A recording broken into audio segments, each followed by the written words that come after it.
राधे राधे। आप सभी का हमारी YouTube चैनल कथासुर में स्वागत है। इसके पूर्व की वीडियो में हमने श्रीमद् भागवत के तृतीय स्कंद के 24वें अध्याय में सुना कि किस प्रकार भगवान श्री कपिल जी का जन्म होता है।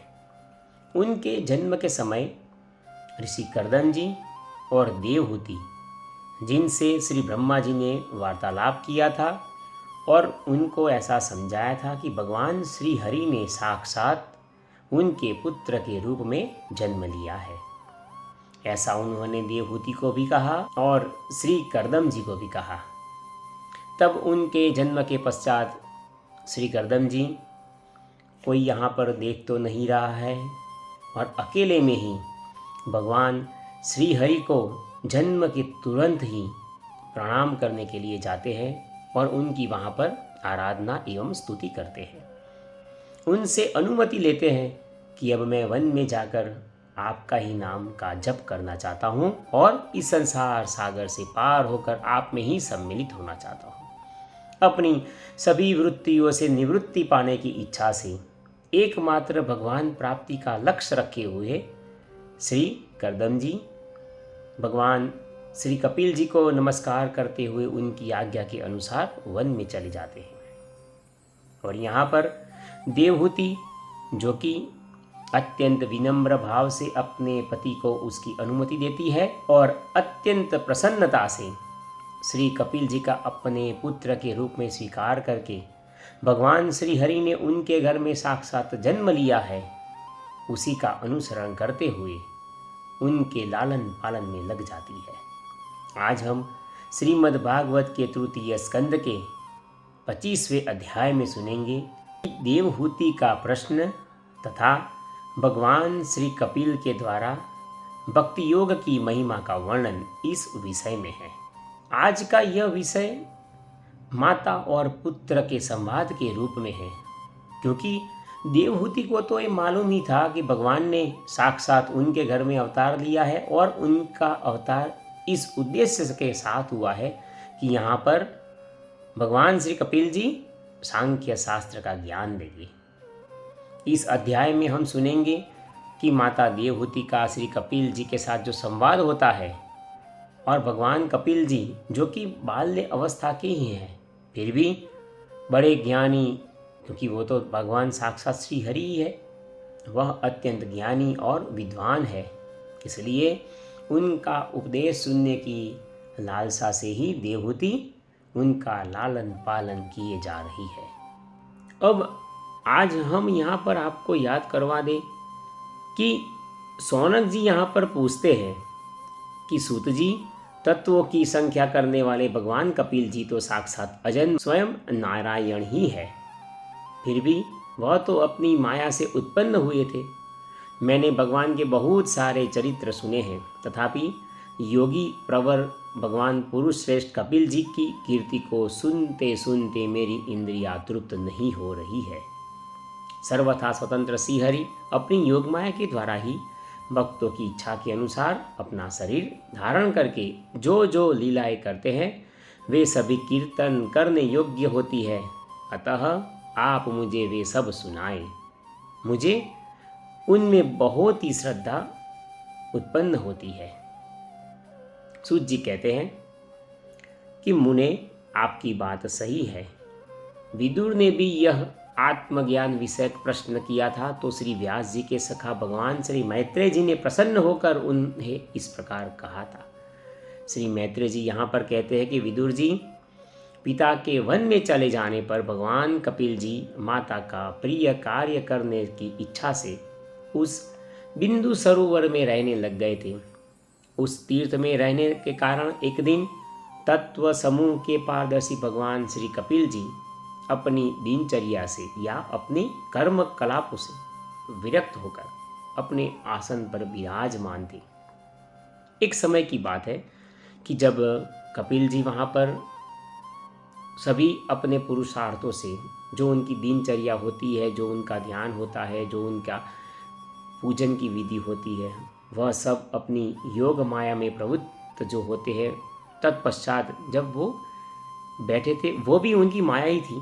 तब अचानक से उनकी माता देवहूति की नज़र उन पर पड़ी।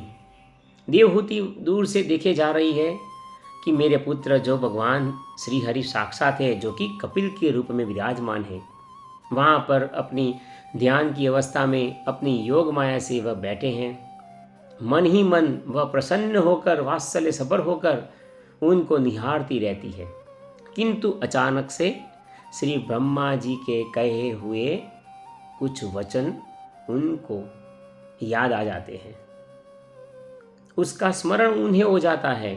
इसलिए वह स्मरण हो जाने पर देवहूति उनसे कहती है कि भूमन, देखिए यहाँ पर उन्होंने अपने पुत्र को, जो इस पृथ्वी के अधिपति हैं, उनको भूमन के नाम से वह पुकारती है। बहुत ही प्यार से वह उन्हें संबोधन करती है कि हे भूमन, हे प्रभु, इन दुष्ट इंद्रियों की विषय लालसा से मैं बहुत ही उब चुकी हूँ और इनकी इच्छा पूरी करते रहने से मुझे घोर अंधकार ने घेर रखा है। लेकिन आपको पुत्र के रूप में प्राप्त करके मैं इससे तो अब छुटकारा पा ही गई हूँ। संपूर्ण जीवों के स्वामी भगवान, आप तो आदि पुरुष हैं तथा अज्ञान के अंधकार से अंधे पुरुषों के लिए नेत्र स्वरूप सूर्य की भांति उदित हुए हैं। हे देव, इन देह गे आदि में जो मेरे और मैं, इनका जो मुझे दुराग्रह होता है वह भी आपका ही तो कराया हुआ है। अतः आप अब मुझे इस मोह से दूर कर दीजिए। आप अपने भक्तों को संसार वृक्ष के लिए कुठार के समान है। मैं प्रकृति और पुरुष का ज्ञान प्राप्त करने की इच्छा से आप शरणागत वत्सल की शरण में आई हुई, मैं आपको प्रणाम करती हूँ। अपनी माता की इस प्रकार की बात सुनकर भगवान श्री कपिल जी कहते हैं, यहाँ पर श्री मैत्रेय जी ने कहा है कि जब श्री कपिल जी ने अपनी माता की यह बात सुनी तो वह मन ही मन मुस्काए, क्योंकि वह परम पवित्र और लोगों का मोक्ष मार्ग में अनुराग उत्पन्न करने वाली वाणी थी।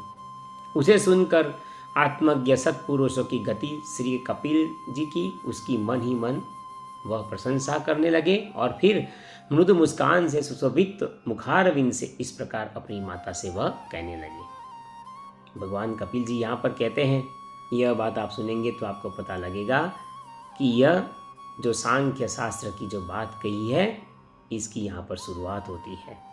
भगवान यहाँ पर कहते हैं कि माता, यह मेरा निश्चय ही है कि आध्यात्म योग ही मनुष्यों के आत्यंतिक कल्याण का मुख्य साधन है, जहाँ दुख और सुख की सर्वथा निवृत्ति होती है।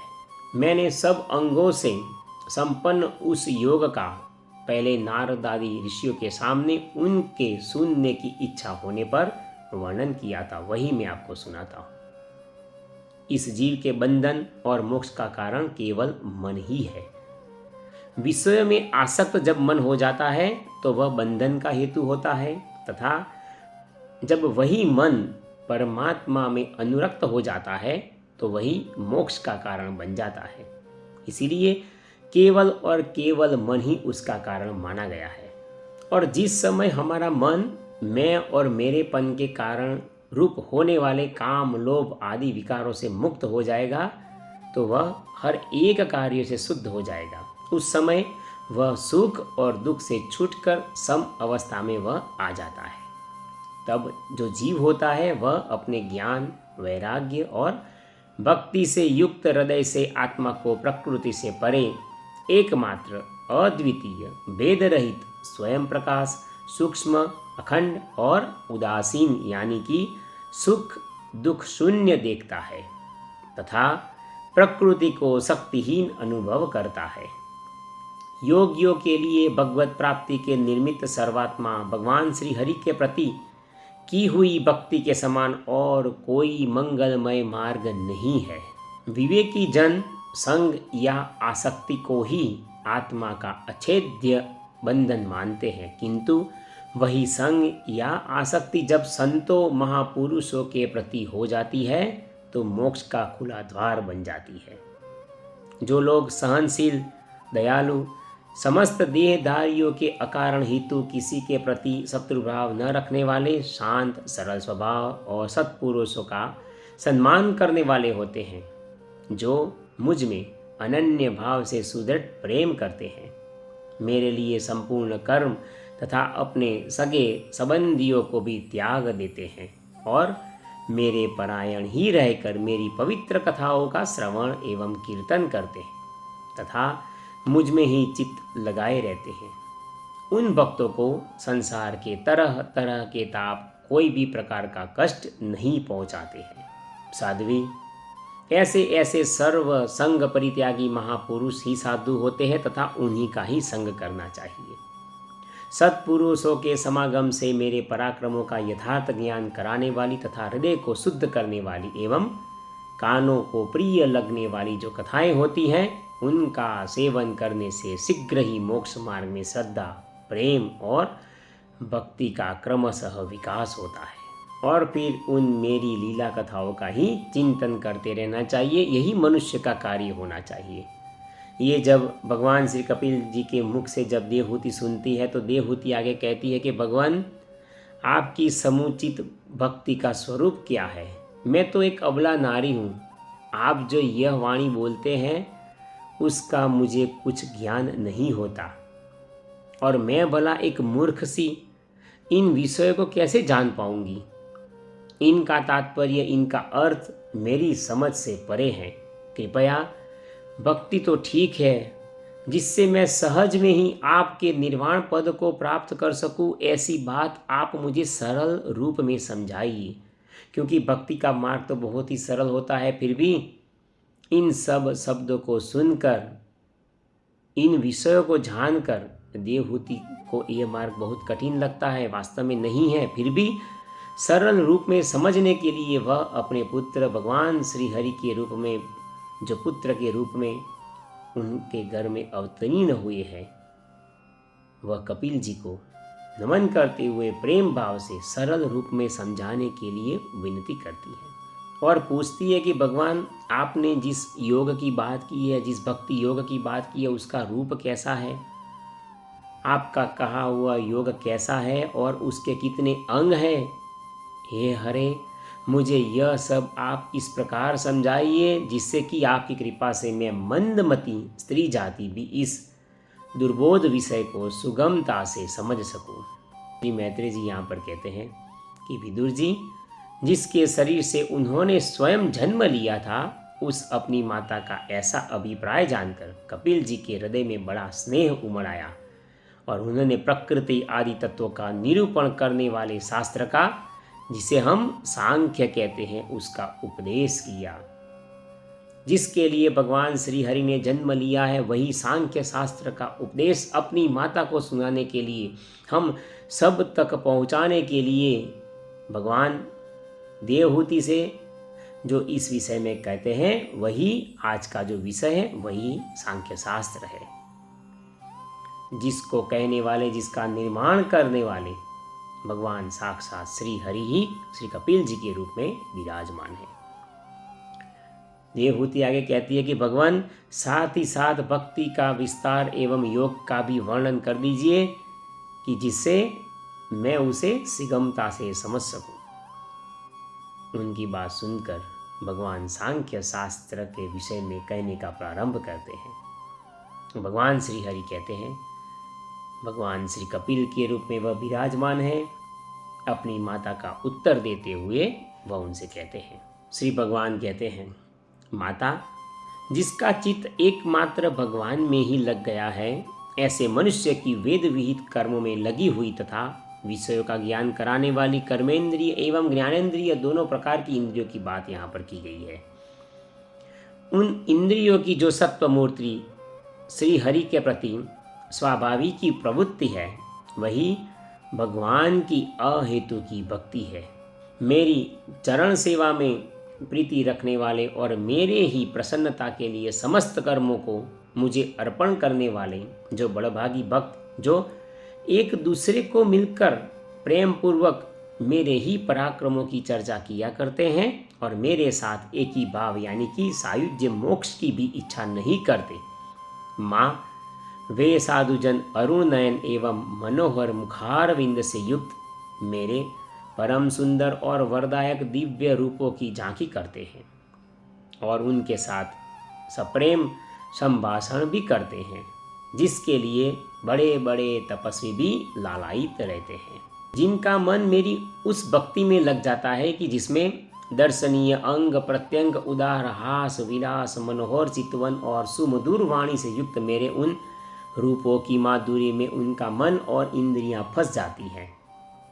ऐसी मेरी भक्ति न चाहने पर भी उन्हें परम पद की प्राप्ति करा देती है। अविद्या की निवृत्ति हो जाने पर यद्यपि वे मुझ मायापति के सत्यादि लोकों की भोग संपत्ति भक्ति की प्रवृत्ति के पश्चात स्वयं प्राप्त होने वाली अष्ट सिद्धि अथवा वैकुंठ लोक के भगवदीय ऐश्वर्य की भी वे इच्छा नहीं करते, तथापि मेरे धाम में पहुंचने पर उन्हें ये सब विभूतियां स्वयं ही प्राप्त हो जाती है। उन्हें न चाहते हुए भी उन्हें यह सब सुलभता से प्राप्त हो जाता है। हे माँ, जिनका मैं ही प्रिय हूँ, मित्र हूँ, आत्मा, पुत्र, गुरु, सुहृद और इष्टदेव हूँ, वे मेरे ही आश्रय में रहने वाले भक्तजन शांतिमय वैकुंठ धाम में पहुंचकर किसी प्रकार भी इन दिव्य भोगों से रहित नहीं होते हैं और न उन्हें मेरा काल चक्र ही ग्रस सकता है। माता जी, जो लोग इहलोक परलोक और इन दोनों लोकों में साथ जाने वाले वासनामय लिंग देह को तथा शरीर से संबंध रखने वाले जो धन पशु एवं गुरु आदि पदार्थ हैं, उन सबको और अन्याय संग्रह को भी छोड़कर अनन्य भक्ति से सब प्रकार मेरा ही भजन करते हैं, उन्हें मैं मृत्यु रूप संसार सागर से पार कर देता हूँ। मैं साक्षात भगवान हूँ, प्रकृति हूँ और पुरुष का भी प्रभु हूँ तथा समस्त प्राणियों का मैं आत्मा हूँ। मेरे सिवा और किसी का आश्रय लेने से मृत्यु रूप महाभय से छुटकारा नहीं मिल सकता। मेरे भय से यह वायु चलती है, मेरे भय से सूर्य तपता है, मेरे भय से इंद्र वर्षा करते हैं और अग्नि जलाती है तथा मेरे ही भय से मृत्यु अपने कार्य में प्रवृत्त होता है। योगी जन ज्ञान वैराग्य युक्त भक्ति योग के द्वारा शांति प्राप्त करने के लिए मेरे निर्भय चरण कमलों का आश्रय लेते हैं। संसार में मनुष्य के लिए सबसे बड़ी कल्याण प्राप्ति यही है कि उसका चित्त तीव्र भक्ति योग के द्वारा मुझ में लगकर स्थिर हो जाए। यहाँ पर श्रीमद् भागवत के तृतीय स्कंद का 25वां अध्याय विराम लेता है। इसके अगले वीडियो में हम महदादि भिन्न भिन्न तत्वों की उत्पत्ति का वर्णन इस विषय में सुनेंगे। उसमें कहा गया है कि देवहूति और भगवान श्री कपिल जी का यह संवाद, जिसमें हम सुनेंगे कि वासुदेव, रुद्र, चंद्रमा, भगवान शंकरषण ये सब क्या है और किस प्रकार इनकी व्याख्या की गई है। ऐसा गूढ़ रहस्यमय ज्ञान इस अध्याय में हम सुनेंगे। आप सभी से नम्र निवेदन है कि कृपया आप हमारे वीडियो को लाइक कीजिए और हमारी इस YouTube चैनल कथासुर को सब्सक्राइब कर दीजिए। राधे राधे।